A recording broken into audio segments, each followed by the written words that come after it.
सुबह के समय उठी थी ना, जब दर्द कम हो रहा था तो थोड़ी देर चल फिर ली, थोड़ा सा घर का काम कर लिया और अब फिर पेट में इतना तेज दर्द हो रहा है, इतना होती तो मेरे साथ यही हो रहा है। सुबह के समय उठी हो तो थोड़ा कम रहता है, चलती फिरती हूँ, कभी कभी सुबह से दर्द चालू हो जाता है, कभी कभी कम रहता है और फिर चलती फिरती हूँ, फिर मुझे लगता है हाँ मैं अच्छी हो गई, काम कर लेती हूँ, तो फिर तेज़ दर्द चालू हो जाता है, फिर इतना हो रहा है, बहुत पेन हो रहा है। इतने सारे डॉक्टर दिखा चुकी, इतनी सारी दवाई खा ली मैंने, फिर भी मुझे कोई आराम नहीं है। मेरी जो रिपोर्ट है उसमें कुछ, क्या बोलूँ मैं, आपको दिखाना पड़ेगा। उसके अंदर मतलब कुछ तरल पदार्थ या द्रव कुछ पाया गया है, जिसके कारण मुझे पेट में दर्द होता है और उसी से फीवर आता है। तो मैं डॉक्टर को दिखाया तो था, दिखा ही नहीं पाई थी तब, क्योंकि मैं गई थी 7 बजे सोनोग्राफी करवाने और नंबर आया था मेरे 9:30 9 बजे के करीब नंबर आया था और 9 बजे सोनोग्राफी हुई है, 9:30 बजे मुझे रिपोर्ट मिली है। और जब मैं डॉक्टर को दिखाने गई तब डॉक्टर साहब नहीं थे, वो कहीं बाहर चले गए थे, घर पे नहीं थे। तो फिर मैंने बस उनको व्हाट्सअप किया था और उन्होंने दवाई दी थी, बस उतना ही है। तो जो उन्होंने मुझे दवाई दी थी वही दवाई उन्होंने लेने का बोला था, तो वही ले ली है, पर तकलीफ़ नहीं मिट रही है। पता नहीं ऐसा क्या है यार, ऐसी क्या बीमारी लग गई मुझे, कुछ समझ में नहीं आता। इतना पैसे ढीला, हर चीज़ से इतना पैसा लग चुका है ना, अभी तक बहुत लग चुका। वो तो शुक्र है शिवराज सिंह मामा का या भैया जो भी बोलो उनका, जो हमारे मतलब जो हमारे खाते में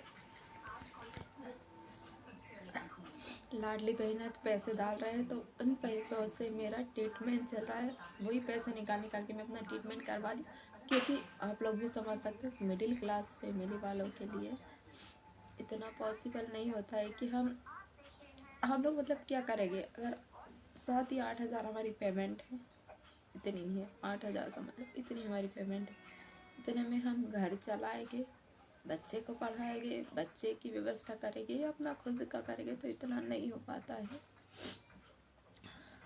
कि इलाज करवाएंगे। और फिर साथ में फिर मेरे हस्बैंड की भी तबीयत ख़राब रहती, तो फिर उनकी दवाई गोली, बीच में कभी बच्चा बीमार हो जाए तो उसकी दवाई गोली, और अगर बच्चे स्कूल पढ़ते हैं तो उनके लिए भी बहुत पैसा लगता है स्कूल पढ़ने के लिए, क्योंकि भले से ही उसकी फ़ीस नहीं लगती, फ़ीस बच्चे की नहीं लगती है क्योंकि उसका IPL कार्ड से एडमिशन है, तो फीस उसकी नहीं लगती। पर यह है कि हाँ बुक किताब काफ़ी ये वो बच्चों का लगता ही है, क्योंकि इस साल वो 6th क्लास में है, तो बहुत लगता है। तो इतना पैसा नहीं बच पाता है कि हम अपना इलाज करवा पाए। तो थैंक यू शिवराज सिंह भैया जिन्होंने मतलब ये योजना निकाली। तो कई औरतें अपने फ्यूचर के लिए जमा करती है, कई साड़ी ये इसके लिए करती, पर नहीं, हमारे जैसे जो लोग हैं ना वो अपना इलाज करवाते हैं इन पैसों में।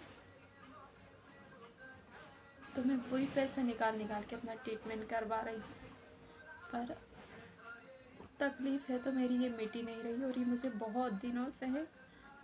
नवरात्रि के पहले से तो समझ लीजिए 1.5-2 महीने हो जा रहे हैं धीरे धीरे, पर मेरी तकलीफ़ बिल्कुल नहीं मिट रही है। मैंने कितने डॉक्टर दिखा दिए, मुझे समझ में नहीं आता क्या है। अब तो मुझे ऐसा फील होने लगा है कि शायद मैं मरने वाली हूँ या मर जाऊँगी। ऐसा बोलना नहीं चाहिए, पर अब मुझे ऐसा लगने लगा कि शायद कोई दिन मेरी जान चली जाएगी इस बीमारी में, क्योंकि तकलीफ मेरी बिल्कुल मिटने का नाम ही नहीं ले रही हो। के साथ में तो शरीर में खून की कमी भी है। कल मैं सब्ज़ी लेने गई थी, सोचा चुकंदर मिलेंगे तो ले आऊँगी, पर चुकंदर नहीं मिले, तो अब चुकंदर खाना चालू करती हूँ। खिलाती तो नहीं पर खाऊँगी, ताकि मेरी खून की कमी कम हो। देखो हम ज़िंदगी में इतने परेशान होते कि मरना तो हर कोई चाहता, पर मैं मरना नहीं चाहती।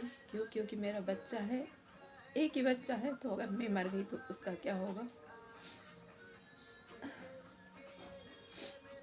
तो उसके खातिर मैं जीना चाहती हूँ, नहीं तो मुझे जीने का कोई लालच नहीं है, पर अपने बच्चे के खातिर मैं जीना चाहती हूँ। अगर क्या बोलूँ, मैं नहीं बोल पाऊँगी, इतनी तकलीफ में। बस शिवराज सिंह भैया का ही धन्यवाद करना चाहूँगी, जिन्होंने ये योजना निकाली और हम लोगों जैसों को सपोर्ट किया। और आप आप लोगों से रिक्वेस्ट करूँगी कि अगर आप लोगों को मेरे ब्लॉग देखना पसंद है तो प्लीज़ मेरे चैनल को लाइक शेयर सब्सक्राइब कीजिए, मुझे सपोर्ट कीजिए, ताकि ताकि दो पैसा मतलब मैं भी कमा सकूँ और अपने इसमें। इसलिए ना पिछले कुछ दिनों से बिल्कुल भी वीडियो शूट नहीं कर रही थी, क्योंकि मेरा मन नहीं हो रहा था। पर फिर मुझे लगा नहीं यार, मेरी 3 साल की मेहनत है और सिर्फ जनवरी तक मेरा चैनल चलने वाला, उसके बाद अभी तक का जो मेरा वॉच टाइम है वो पूरा हट जाएगा। चैनल तो रहेगा पर सब हट जाएगा, वो फिर से एक नई शुरुआत होगी। तो इतना टाइम मैं बर्बाद नहीं कर सकती, इसलिए मैंने फिर से ब्लॉग डालने लगी। तो चलो, तो आप लोगों से हाथ जोड़ के रिक्वेस्ट है कि प्लीज़ वीडियो को स्किप मत कीजिए, फुल वॉच कीजिए अगर आपको मेरा ब्लॉग देखना पसंद है तो। ठीक है, मैं नहीं बोल पाऊँगी इसके आगे।